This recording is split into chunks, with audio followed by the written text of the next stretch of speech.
Good morning. It's first morning on the cabin. It's a calm day outside, raining. Just got the fire going.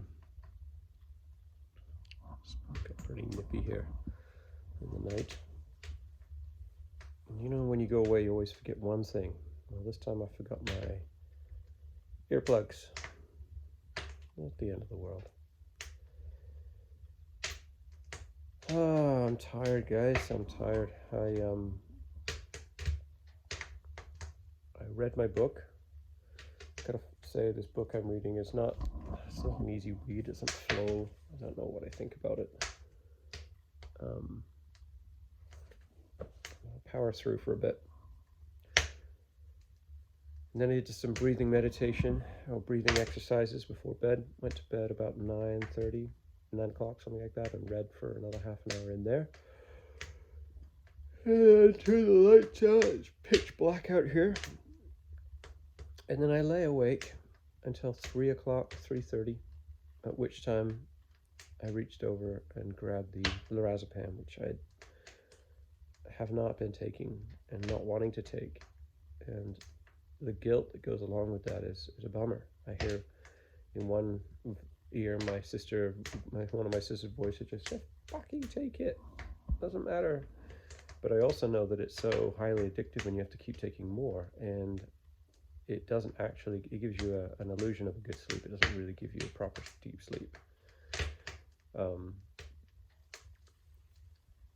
And just angry at God. And then I'm asking myself, who am I supposed to be angry at? I want to be angry at someone. Like, who do I place the blame on? If I knew who to place the blame on, then I'd have a cause, right? Or something.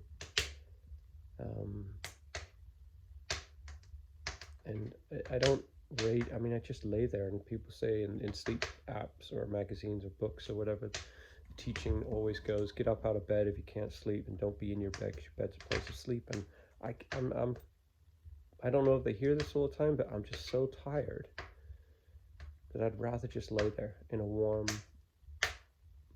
horizontal position. Even open my eyes is hard. Like at 3 o'clock, my eyes were wide open. I was just like, you're just going mad. And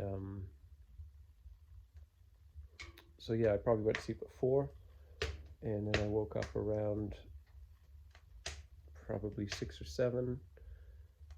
Went to the bathroom, and then maybe snoozed until 8. So what's that? 4 to 5, 5, 6, maybe 4 hours of sleep. And this weekend I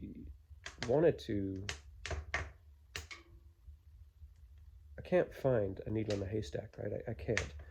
So I wanted to give space to the universe to maybe show me some things if it wanted to about this. But this feels just like a fucking awful start to the trip, you know?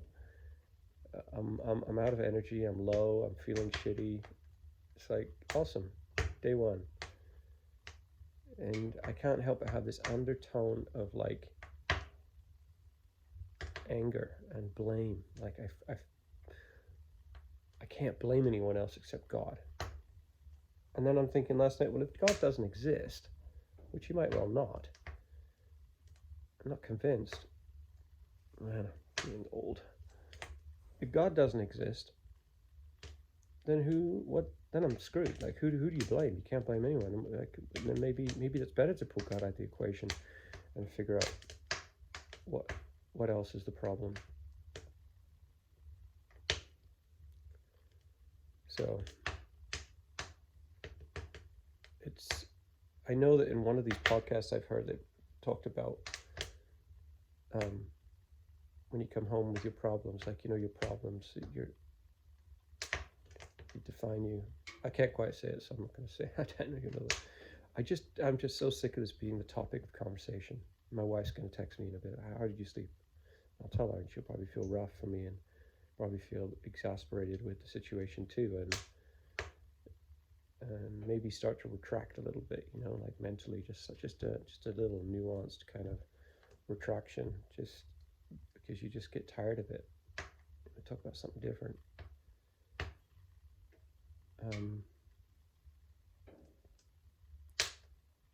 Yeah, I'm so done with it. I want to drown this thing. And when I'm lying in bed, it's just noise. It's just like I'm not stressed about something. I'm not stressed about, like, I'm kind of submitted to the fact I might be here for 4 hours, and then by 3 o'clock comes in, I'm like, okay, fuck it, I'm done. You win. But it's just, I hear little bits of songs, little bits of talking, little bits of teachings I've heard, little bits of this, little bits of that. It's like being in a busy mall. And I don't know what it's like for other people, whether they hear all those things and that they hear their day, um, and then they just kind of fall asleep, or whether, because mine, it feels for me like my volume's too loud, like the volume of that noise. And I've got this tendonitis, so it's like a squealing, and it was really prominent last night, I think, because I wasn't wearing earplugs. Or is it just a sick joke where your mind basically tells you it's like a routine? You're just not going to sleep because you're not going to sleep, and that's just your thing. And here goes another night, and I'm going to all this fucked up weirdness in your head, and you're just not going to sleep. And it would be great if someone said, "Oh, it's just because of your mattress. You get a wrong type of mattress." But I know it's not that. And all these people I hear teach about sleep say, "Wow, sleep is one of the most important things, and if you don't have sleep, then you're going to get, you got early Alzheimer's, early heart attack, early it's all bad, bad, bad." But they don't often talk to a insomniac like me. They don't often say, like, I haven't heard much teaching on. And most of the things I do, like, go to bed early, don't look at your computer, da da da da. I do ask myself whether I should delete, like, owning a business. I feel like I need to have Instagram, but do I? Does it really bring in much business? Is it one of those things that I can live without? Probably. Maybe I should just do it. But I'm thinking maybe last night I'm thinking I'm on my phone, and yeah, I like looking at Formula One stats. I've gotten into that lately, and isn't that a little bit of pleasure I'm allowed? Just a little bit. But it feels like maybe I should delete that, delete Instagram, Facebook. Yeah, it feels like I've had to give up so much. Anyway, blah, blah, blah. So here I am, and I'm going to make some coffee, and I'm going to figure out what the weather's like, and probably chop some firewood for the place, and maybe go for a hike. Yeah. Peace to you.